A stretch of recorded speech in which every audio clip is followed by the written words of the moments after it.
On dream interpretation, Why do we dream? what is it you'd like me to know about you? Decoding your dreams, you're decoding yourself. Because it's very deep. There's a lot of life under there, but it's not where we live. So it's like a projection. What are my dreams telling me? Yeah. And what is the ego? Those are common, and those are dreams that are hard to work with, but you need to, because that person chasing you, you can turn around in active imagination and say, what do you need me to know? Welcome to Session and Secrets, where we explore the mind, emotions, and relationships. And today we are exploring a topic that has fascinated people, humanity for centuries, dreams. And so here I have a special guest, Dr. Melody Bacon, an expert in dream interpretation and licensed psychologist. Welcome, Dr. Bacon. Thank you. Yes, I've been studying dream work through the ideas of Dr. Carl Jung for probably 30 years and got my doctorate in that area of clinical psychology and have been teaching also as well on dream interpretation, but also other things. So this is something that I found everybody is interested in. When I do workshops out in the community, it's a full house every time because usually people have thought about a dream or two for a while and they're anxious to find out what it means. And then also moving forward, how they can work with their own dreams to understand what they're telling them. Yes. And Dr. Bacon, why do we dream? Well, I'm going to tell you from a psychological Jungian view, and that is because there are two big parts of what we call our psyche, our mind. There's the conscious part that we're aware of, and then the unconscious. And we all know we have an unconscious because often somebody will say something like, I don't know why I did that. And I always say, well, that was your unconscious, So there's a large part of us that we don't really understand. So what dreams do is tell us things we need to know consciously, but they use metaphors, kind of like reading a poem. Okay, so if I have a poem that says, my love is like a red, red rose, it doesn't mean it's literally a rose. It means it's fragrant and lovely, but maybe there's some little thorns. You can get all kinds of information by that one phrase. Okay, so they are metaphors. They're giving you images without telling you verbatim exactly what it means the way poetry does. So that is, my and Jung's ideas of what dreams are. They're telling you things that are important, particularly dreams that are repetitive. You really need to listen to those because your psyche, which is your unconscious, is saying, hey, you really need to get this. Right. But how do we make sense of it? Like, how do we? Yeah. Yeah. So there's a whole process if you want me to go through the steps. I highly recommend a book by a man named Robert A. Johnson. Okay. It's called Inner Work. It's not a big book. I like it because it's very short and sweet. Well-written for the average person. Get it on Amazon, Inner Work. And he has a 4-step process. That's the other thing I like. It's not really complicated. So the first thing you do with a dream is make sense. You write it down as much as you can remember. Okay? So write the whole thing down. Then you look at images in the dream, a person or a place, and maybe circle. Okay, so if you have a dream about driving a car down a dark alley, and you might circle the car, the alley, darkness, okay? That's the first thing you do. And longer dreams, it takes a little longer time. Then you go back and you look at those things you've circled, let's say the car, and what are your associations to a car? Is it your car? If it is, what do you feel about your car? What do you think it is? Means of transportation gets me where I need to go. I hate my car. I feel like all I do is live in it. Whatever it is to you, just write them all down. Same with the alley, scary, darkness, all those things. So that's the second part. Write down all the associations to each image. Then you review them again and go, well, which one, when I read them, has the most emotional resonance? So when I'm reading about my car and I get to the part where I'm stuck in my car all day, when I read that one, that's the one that's like, ugh, yeah. Okay, that's the one I'm going to stick with. Alley. Okay, which ones are those? Well, being in an alley means I can't turn around easily or something. Okay. Dark, scary, I don't know what's going to happen. Okay. So then those are my associations to that. Then I look at my associations. That's the fourth step to kind of say, okay, what's going on in my life now that this is telling me? Okay. Not something you already know. If you look at a dream and go, oh, I know what that's about. It's about this test I have to take next week and I'm scared. It's not correct. Your brain or your mind does not waste time telling you stuff you already know. Oh, okay. Okay. So that's wrong. So then it's something you maybe kind of know, but don't really know. Like, well, I'm really nervous when I get in touch with the feeling of being in a dark place that I can't turn around and I'm in my car that I don't even like. It kind of feels like my life right now. I'm just really stuck. And I don't feel like I can turn anyway. And if I do, it's scary because I don't know where I'm going to go. That's where you're going to go with that dream, okay? Based on your associations, okay? And from there, you can look at a series of dreams. Sometimes can elaborate on that. I keep thinking I'm stuck. Certainly getting some assistance then with a good psychotherapist to say, I'm really stuck in a dark place in my life. I'm really scared to make changes. But I feel like my life isn't going anywhere.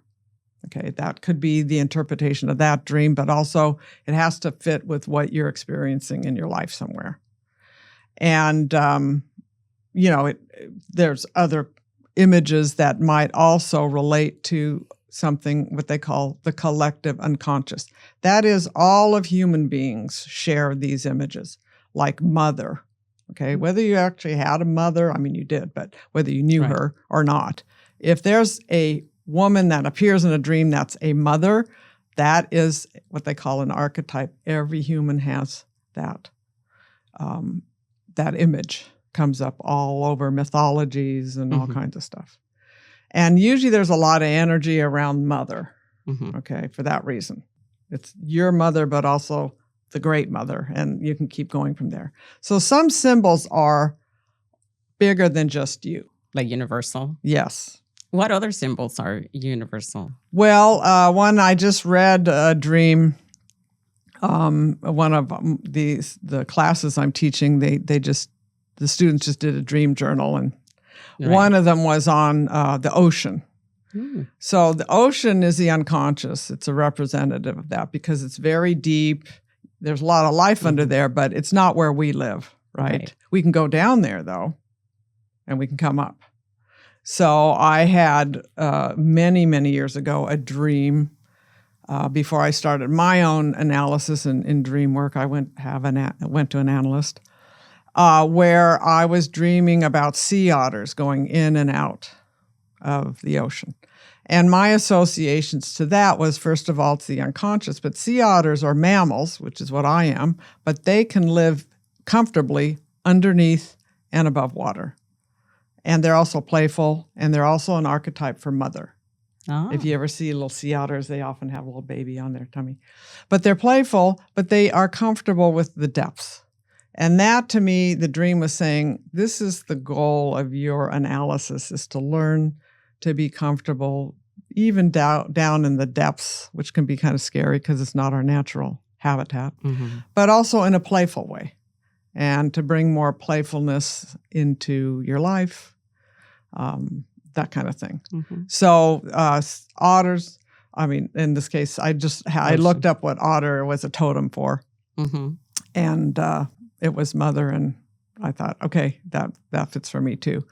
Another one is the wise old man is a big archetype. What's the meaning of that? Well, it'll be, again, a part of you. So every part of the dream is you, which is kind of hard sometimes when you have someone in your dream that you don't like. Right. And you have to say, ugh.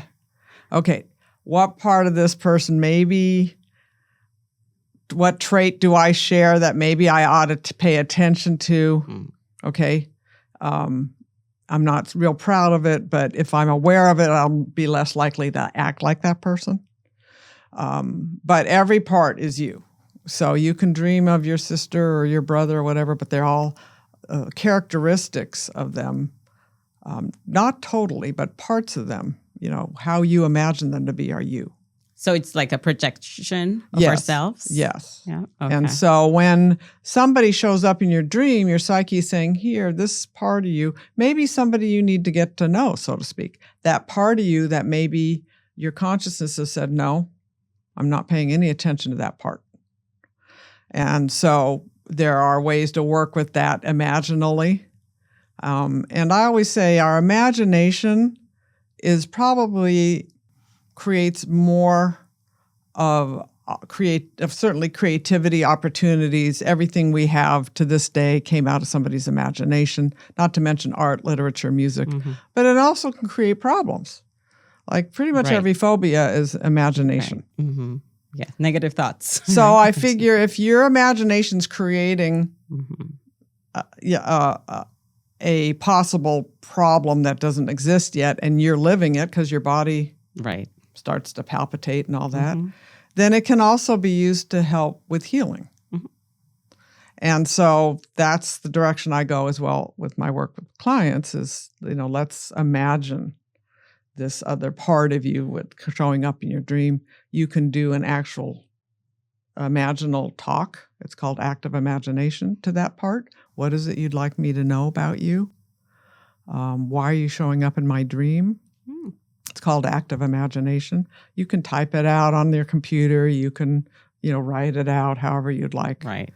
But again, it's a way of getting to know parts of yourself that have been shoved aside. Right. Maybe because growing up, they weren't validated or society said these are bad parts. And or to survive, you had to shove them down. And I always tell my clients, celebrate your younger self for doing what they needed to do to get to your adulthood. Right. And let's bring you up to date. Sure. Right. Right? Because part of us is still back there doing what we used to do because we don't know. Right. It's like an update. We don't get a reset at age 21, click. Okay, now we're going to start all over. We just do what we've always done. Even if it's not fitting the situation we're in. Again, that's where dreams can also help because part of what helps me as a clinical psychologist is when people are bringing in their dreams. People might argue with me in some way about whether or not they're going to make a change here or there in their life, but it's kind of hard when it's their own dream telling them to. I mean, I didn't tell them this. This is what their psyche's saying. Exactly. And they get it, they get the resonance of that. So, I think that's, we were talking about archetypes earlier, those kinds of big archetypes. I'll give you one that years ago when Star Wars came out and it was just this big phenomenon. A bunch of archetypes. In fact, George Lucas was very influenced by a man named Joseph Campbell who wrote a lot about mythologies and archetypes. So the hero, big one, father, good and evil. So those are all, and they really speak to us. It's not just, oh, that's a good movie. This really speaks to us on a deep level. Right. More than we know. Correct. Right? And so, the hero archetype in our culture is usually a loner, which isn't always a good thing. But, you go out there and do it all on your own. Well, that has its benefits and its challenges because if you always have to do everything alone, you're kind of stuck. Right. So again, the ego, which is our conscious self, might have an attitude about one thing. And it's very rigid So the psyche's saying, no, but there's other ways to do things. Yes, you can do things on your own, but you can also bring in a team to help you. And the ego will say, oh, well, I shouldn't have to have any help. Whenever I hear a should, I know where that's coming from. It's, I always tell my clients, so I didn't get that message. Where did that come from? Right. Did Moses bring it down from the Sinai and I didn't see the message? Right. No. Thou shalt not ever get help from anybody. So to start to question some of these assumptions, for Jung, and the idea is wholeness. So we're one-sided. Wherever we're very one-sided is a problem. Okay, so we want to be able to have a balance. Another two of the big archetypes are masculine and feminine, anima and animus, not gender specific, just attitude. So the masculine archetype is A to Z, straight line, go set a goal, go get it done, okay? That's a good thing. That's pretty much our archetype for our culture. Yes. However, it denigrates the feminine, which is, well, maybe I'll get to Z this way. Right. And I'm going to see if this is the right time to go to Z. I'm going to wait for the right time. Now, our culture interprets that as being passive. But an image of the feminine is a spider. Spider builds a web. She's not passive, but she's creating an environment for when things need to be, she needs to eat, it'll come in. Okay, so it's different than going out and saying, like a hunter, I'm going to go get that deer. We need both, but we tend to default to only one. Right. And then the relational, the whole thing about the feminine, which is, if you look at the bright sunlight being masculine, you can see everything clearly. Feminine is more like moonlight. It's a softer glow. You see the shadows a little bit more. And we tend to disregard that as an option. So I work a lot with people, for example, that are coming in and saying, I don't know if I should get a divorce. And I always say, then don't. Just wait until you can get some clarity. That's going with the feminine. Let's explore until you finally get to the point. Sometimes they decide not to because things have changed and it's working. And other times they get, you know what? No, I think I'm going to. But they go through that without the destruction and the back and forth and I'm in, am I out, More mindfully. Right. Very much so, with conscious intention based on values and principles. So, that's, again, how we can assist ourselves by saying, what are my dreams telling me that maybe is counter to what my attitudes are? For example, a good example is somebody says, oh, I dreamt I died. Now, there's been all kinds of studies done on those dreams. And actually, people who are imminently dying do not dream of dying. They tend to dream like they're continuing on, which is, some people think, well, maybe that's because we are. But when you dream that you've died, it's not you literally, but some attitude or assumption needs to die in order for you to move forward. Another archetype that comes to mind is the caterpillar. And caterpillars have to go into a cocoon, and they dissolve. They don't just grow wings. They completely dissolve. And then out comes the butterfly. So sometimes things need to be resolved, which is painful. But so when someone's into depression, for example, I say, well, that's like the seed being planted in a deep, dark earth.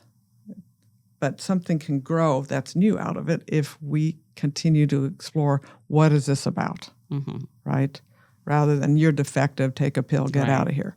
So what needs to change in your life? We don't know yet. We have to explore that. And it's nice when people remember their dreams because that can help us in that direction. The other thing, though, if you don't remember your night dreams, now one thing I usually tell people is, our brains are very efficient. And so if something's not important to us, we don't pay attention to it because we can't pay attention to everything. Mm-hmm. So you don't remember your dreams because you haven't considered them important. Once you decide you want to, you can put a pad of paper by your bed and just wake up and just jot a few notes. You don't have to write the whole dream. But over time, then you'll remember more of them. You don't need to remember everyone. So, there's the intention of remembering your dreams and writing them down is part of the whole thing. Right. It's part of the process, right? Yes. Of reprocessing whatever It the is. unconscious is trying to tell you. Exactly. Yeah, and listening. But you can also go with your daydreams. And then, like I said, a process called active imagination where, let's say you're having a daydream and you're like, wow, I was just imagining, quitting my job and, finding a job as a flight attendant so I could travel or whatever. And you just go into that and see, well, what would that be like? Talk to, whatever parts of that daydream come up rather than going, oh, that's dumb and erasing it. So that's another way to work with the unconscious. And Jung kind of liked that because the ego is awake during that time and can be more part of the process. Yeah. And what is the ego? The ego is your conscious self. So here's your whole psyche. Then your conscious self is like this, okay?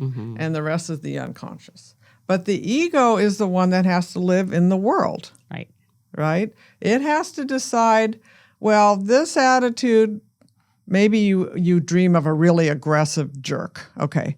Doesn't mean you should start to act like an aggressive jerk, but maybe the energy is you really should be working on being more assertive and standing up for yourself.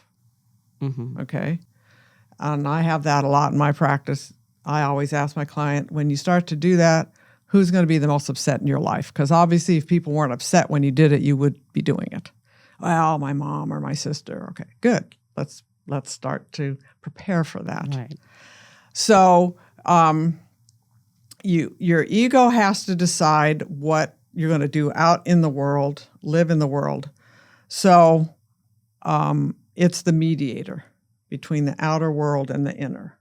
Okay, it's the bridge.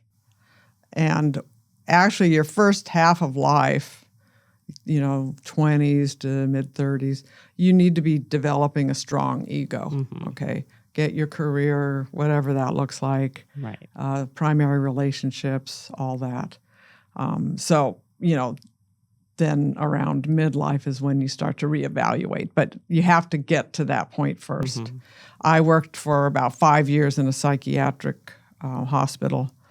The problem there, when you have there were a lot of people that had active psychoses, so that means they are hallucinating. And it's like, when you wake up, you've been in this weird world in the dreams. You wake up and it's like a door shuts, and now you're here, okay? And you go, wow, that was weird. I just flew in the air without using a plane, you know? Well, when you're psychotic, it's like the door is open. And so all those dream things are coming in while you're awake. However, when I did work with people who had hallucinations, I always asked them to tell me what they were seeing and experiencing because I was going to interpret it in the same way as a dream. Yeah. And what did you find out? Well, I'll give you an example. I had a young man in a group I was running. And my rule of thumb was if you're hallucinating, raise your hand and let us know. So we all, talk about the elephant in the living room, so to speak. So he says, I'm seeing something. I said, so what are you seeing? Well, there's a man standing over there. Well, can you describe him? Well, he's wearing armor, like a knight. Oh, is he threatening you? Nope. He's just standing there. I said, okay. Well, I happen to know with him, he's a very unassertive young man. And I think he projected out the positive, what they call the positive warrior, the protector that we need to protect ourselves. And he sees it outside of himself. If I were to work with him more, it would be how do we get that recognized as something to develop in you on the inside? So that's an example of how it can be very useful. And so dreams, do you think that they can reveal unprocessed trauma? They can. It's hard to say. I mean, your psyche's going to pick up on whatever at the moment is got a lot of energy, Yeah. So I haven't found it as much about that because the unprocessed trauma usually is what we're talking about. People, I always say, people sometimes think that they've forgotten some bad thing that happened, whatever. Most people wish they could forget. Yes. Okay. So usually, but what they might reveal is some aspect that could be helpful now. Right. In dealing. Or to heal, right? Mm-hmm. In the healing process. Exactly. Yeah. Yeah. How does like anxiety, PTSD, depression affect our dreams? What do you think? Again, I think depression is going to show up in different ways, in different symbols, going down into the depths and darkness. And anxiety, maybe, you have a dream where you're getting chased by somebody. Right. Mm-hmm. But again, those are common. Mm-hmm. And those are dreams that are hard to work with, but you need to, because that person chasing you, you can turn around in active imagination and say, what do you need me to know? Mm-hmm. So, what are you chasing me for? And the dream ego is not the expert. That's the one that's just responding and going, it's so horrible. So your waking ego is the one that says, well, let me go in there and find out why that guy was chasing me. Right. What are you trying to let me know? Mm-hmm. So go back into the dream and active imagination and go, okay, so I'm here. What is it? What are you trying to tell me? How does culture affect dreams, or does it have any effect on dreams? Yeah, different symbols will come up that are meaningful based on cultural. That's why you have to do associations. So your culture will affect to some extent what the meaning is of a certain symbol, really specific to you. Mm-hmm. Like there can be the wise old man, but maybe it shows up as a priest or a shaman or somebody, some holy person that might have some wisdom for you. Or maybe, you see them in a negative light, Mm-hmm. So, yes, it's very important to take in. That's why I always start with the person's own associations to each of the symbols. I don't tell them what it means. We discover it together. Yes. And that's the beauty of it, right? They can in decoding your dreams, you're decoding yourself, right? Getting to know yourself. Oh, absolutely. Yeah, I mean, I just read, I don't know, 14 or 15 dream journals. You're full of dreams. And it was amazing. Each of the students they had taken note of 3 or 4 dreams over the semester and then used that 4-step process, and how much they really got out of, that process. Yeah. That, and a lot of times I say it's like the tip of the iceberg. It's rare that it's like, oh my gosh, I had no idea. You kind of knew. Mm-hmm. It's like that way in psychotherapy. Right. It's never like, oh, wow. It's like, well, okay, yeah, I kind of knew that, but, Right. Or it's not like when clients say, like, the therapist said. Yes. They're like, no, you came up with that. Right. I did not say that. Yes, exactly. Yeah, exactly. So, it's a collaborative. Mm-hmm. I might help illuminate. I remember I had a client who had kind of challenges with her husband, saw him as being kind of, controlling. Mm-hmm. He wasn't mean, but anyway. And she came in one day and she says, oh, I had a dream about my husband and I was paying the bills. She said, no. She said, I had a dream where I was sitting at my desk paying the bills. And I said, that's funny because your husband's name is Bill. Right. So sometimes you look at that too, the puns. Right. But then later on, when she was almost done with therapy, she was a Catholic. She was going up to receive the host from the priest, and she stood in front of him. And as she is getting the host, a spider comes down between the two of them. And I asked her what her association was to spiders, and she said, "Oh, I like them. They, do this and that." I said, "Well, that's a big image of the feminine." Mm-hmm. And talk about a trinity, right? Mm-hmm. So there's you, there's the male, the masculine, mm-hmm. and then there's this feminine instinctive energy kind of rounding out the whole thing. So, that was kind of let me know that she did a lot of work, of course, over the few years we worked together, but to get to that kind of sense of wholeness in a very sacred way for her. So, right. Yes. And so would you say that all dreams have a meaning? They do, yes. Your psyche, your mind is very efficient. As you know, 99% of what we do during the day, we don't pay any attention to because we can't and we shouldn't. Right. You're driving the car, you're not thinking like when you first started everything you're doing, right? You just do it. Yeah. So when you do remember a dream, it's really important. You dream a lot and you're not going to remember all of them.